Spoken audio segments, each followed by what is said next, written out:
a pergunta que a pessoa faz é que gostaria de saber mais sobre a teoria racial crítica, e ela comprou o livro do Richard Delgado, que é uma introdução sobre o tema, né? E daí eu teria como sugestão, por exemplo, além dela, no Brasil a gente tem, não há um contingente muito grande de pessoas falando sobre a teoria racial crítica. Eu fui uma das poucas pessoas que iniciou falando sobre a teoria racial crítica, eu falo muito sobre ela nesse livro aqui, né? Que é Letramento Racial Crítico através de narrativas autobiográficas, a gente tem outros artigos também. E tem, principalmente, pessoas como o letramento racial crítico vem, a teoria racial crítica, que eu apoio as reflexões do letramento racial crítico em cima da teoria racial crítica, o que a teoria racial crítica, que vem originalmente do campo dos estudos críticos legais do contexto estadunidense, há sempre uma questão de que, primeiro, veio desse contexto do direito. Então, e hoje ele já está espalhado para, né, praticamente todas as áreas. E no Brasil, há 3 traduções para a teoria racial crítica. Né? Então, a gente tem teoria crítica da raça e teoria da raça crítica. Então, quem utiliza a teoria da crítica de raça e teoria da raça crítica são as pessoas do contexto do direito. Quando eu comecei a pesquisar, mais de 20 e poucos anos atrás, havia uma entrevista feita pelo Hipólito com a Glória lá de St. Villans, que foi a pessoa que trouxe para o contexto educacional as reflexões da teoria racial crítica. E ele, naquele momento, naquela entrevista, que foi publicada dentro de um periódico, que basta procurar Hipólito entrevista Glória lá de St. Villans, falando de teoria racial crítica, qualquer buscador vocês vão encontrar. E naquele momento ele traduziu como teoria racial crítica. E eu peguei, né, a tradução que ele fez naquele momento, que para mim fazia sentido, e que depois outras pessoas do contexto do direito optaram por trazer teoria crítica da raça, teoria da raça crítica, por exemplo. Então, essas três traduções são as que têm sido utilizadas, né? Então, falando um pouco sobre a teoria racial crítica, ela tem principalmente 5 princípios, né?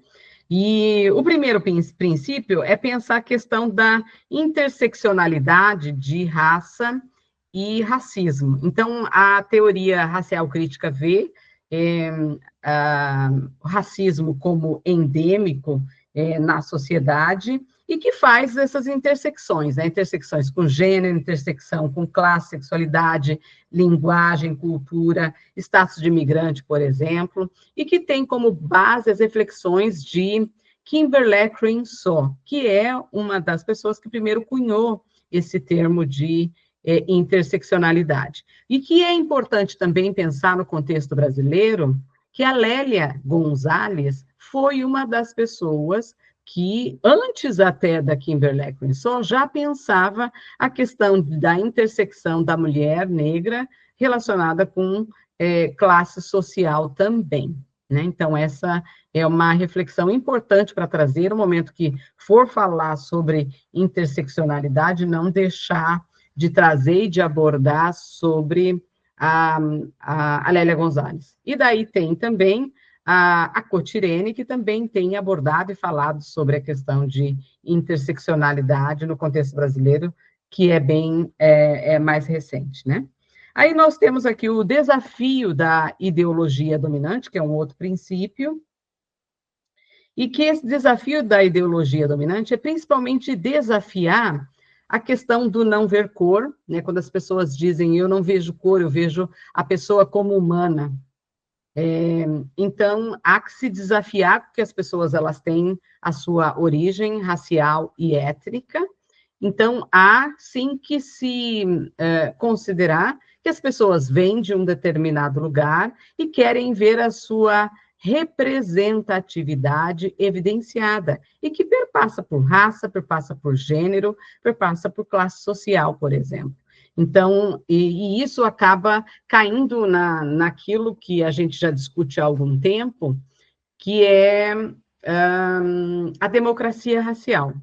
E a democracia racial, a gente já vem discutindo há algum tempo, na realidade é um mito, porque quando nós vamos analisar estatísticas, e que a gente observa, por exemplo, raça interseccionada com moradia, raça interseccionada com acesso ao emprego, raça interseccionada atendimento hospitalar, raça interseccionada com universidade, escola, emprego, por exemplo, as pessoas negras, em todos esses aspectos, estão na base da pirâmide.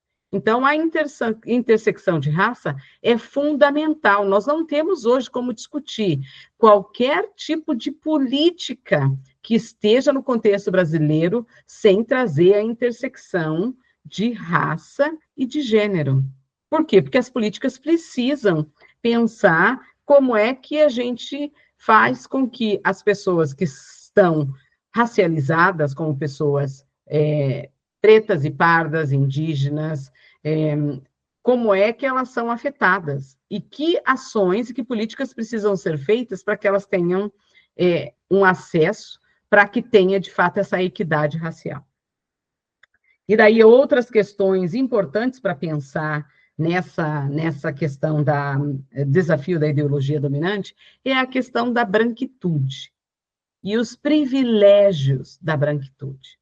Então, hoje nós não podemos falar sobre a questão racial sem trazer a questão da branquitude e pensar as questões de privilégios de acesso. Porque no momento que nós temos que pensar sobre políticas e pensar em equidade, há uma necessidade que a população branca participe e que pense junto ações para essa equidade racial, porque isso é abrir mão de privilégios. Então, enquanto a população branca não abrir mão dos seus privilégios para que haja uma equidade, essa equidade vai demorar muito mais tempo para ocorrer. E a gente teve experiências em vários momentos nas reflexões que ocorreram no Brasil com relação às cotas raciais e a dificuldade que tivemos de implementação de cotas raciais em todos os segmentos das universidades, por exemplo, né? E que ainda temos, em alguns momentos, discussões nesse sentido, de que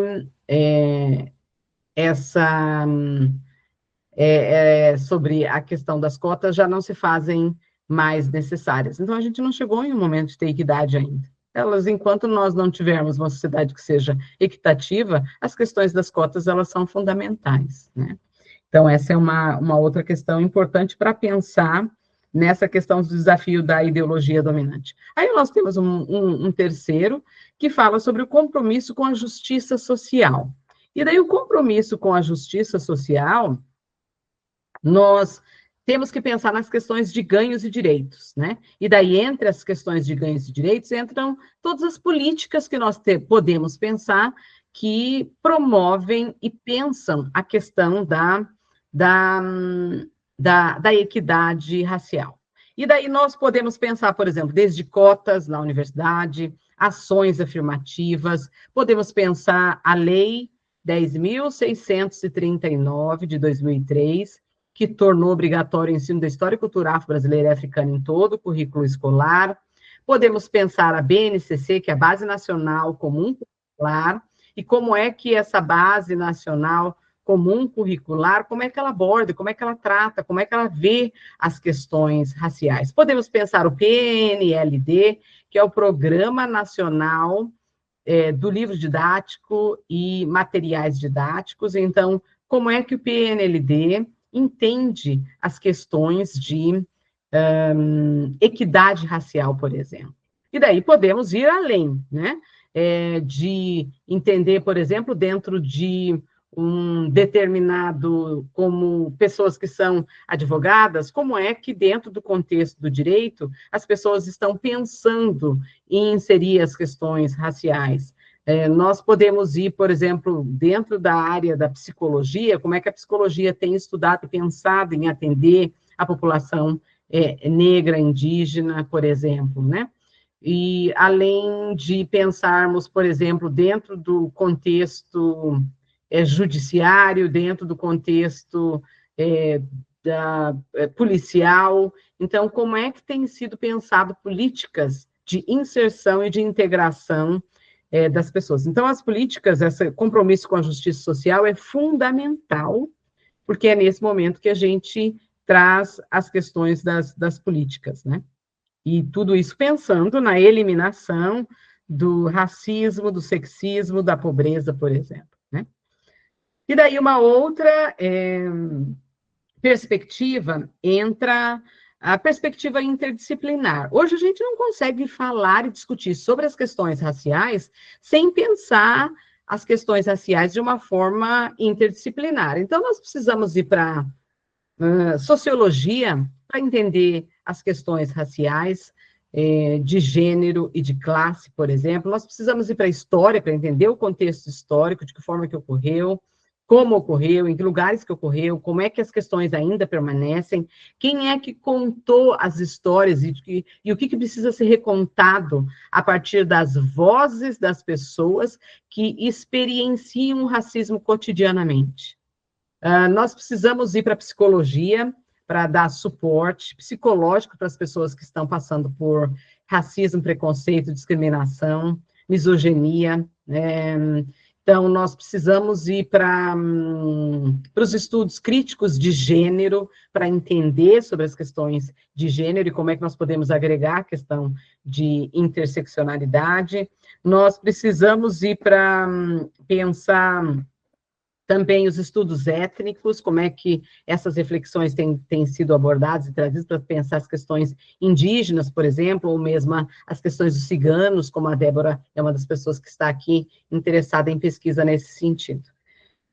Aí, precisamos pensar na linguagem, né, quais são as nomenclaturas usadas, quais são as questões que são ditas e que precisam ser analisadas, daí a gente pode ir para uma questão de pensar análise discursiva do que as pessoas abordam e falam, por exemplo, né?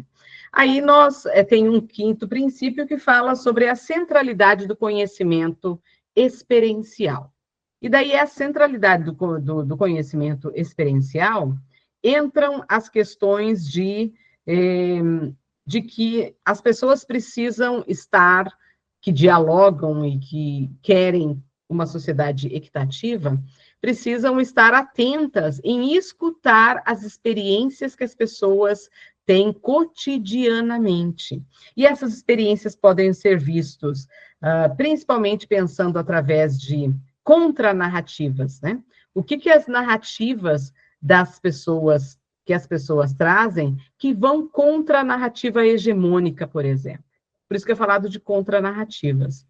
E daí nós podemos pensar histórias de famílias, parábolas, depoimentos, crônicas, ilustrações, desenhos, relatos. Então, toda e qualquer possibilidade de pensar na questão desse conhecimento experiencial de que as pessoas vivem cotidianamente e que vai de cada um a entender como é que podem ser gerados esses dados para entender a realidade das pessoas em quaisquer contextos, por exemplo, que pode ser uma entrevista, pode ser uma narrativa, como eu falei, pode ser com crianças se faz muito, de as crianças fazerem ilustrações e delas contarem um pouco como é que elas se veem dentro do contexto delas. Então, eu já orientei umas 3 ou 4 orientandas de mestrado e de doutorado também, que fizeram esse trabalho de ir para o contexto da escola, trabalhar com crianças da educação infantil, justamente com essa proposta de entender um pouco como é que as crianças, através das suas ilustrações, se viam a sua própria representatividade. Muitas questões eram possíveis de fazer análise a partir da ilustração que a criança fez, da sua experiência com racismo, preconceito, discriminação dentro do contexto da escola, por exemplo. Então, pensando na questão da teoria racial crítica, há esses 5 princípios. E como vocês viram, né, que eu fui relatando as possibilidades de o que é possível fazer e o que é possível trabalhar, eu passo sim, Mona Lisa. O que é possível fazer e o que é possível trabalhar, então, é possível fazer de trabalhar várias questões utilizando a teoria racial crítica, desde quem quer trabalhar com currículo, quem quer trabalhar com narrativas, quem quer trabalhar com documentos oficiais e políticas educacionais, quem está interessado em entender um pouco sobre interseccionalidade, quem está interessado em entender o contexto da escola e como é que a escola aborda ou trata dessas questões, e daí pode utilizar, inclusive, os 5 princípios para ver como é que a escola trabalha e aborda, porque pode ver desde, por exemplo, a questão da linguagem utilizada dentro das ementas, por exemplo, quais são as referências bibliográficas utilizadas dentro da escola, ir para a biblioteca e tentar entender dentro da biblioteca quais são os livros que abordam sobre questões raciais, que possam dar suporte para as pessoas que estudam na escola terem acesso, analisar livro didático, como é que as representatividades das pessoas racializadas estão representadas dentro dos livros didáticos, né? Então, é uma imensidão de possibilidades de, através da teoria racial crítica e do letramento racial crítico, fazer análises aí, dependendo do contexto, da necessidade das pesquisas de cada uma das pessoas, né? Então, eu utilizei e adotei aqui esses 5 primeiros princípios, né? Hoje, como qualquer outra teoria, as pessoas vão se utilizando delas e vão ampliando, vão trazendo outras realidades, vão aumentando, vão encontrando e trazendo novos achados de pesquisa, né? Então, como é uma teoria que é viva e que está se modificando, então é possível encontrar em outras pesquisas outras possibilidades além dessas 5, já tem outros lugares que traz 6, 7 outras perspectivas. Eu ainda adoto as 5, porque assim fazem sentido para a minha realidade, né? Mas que é importante dar uma olhada. As pessoas que quiserem encontrar e olhar no Google Scholar, ou no Google Acadêmico, e digitar lá teoria racial crítica, entre aspas, ou Critical Race Theory, vai encontrar uma imensidão de materiais.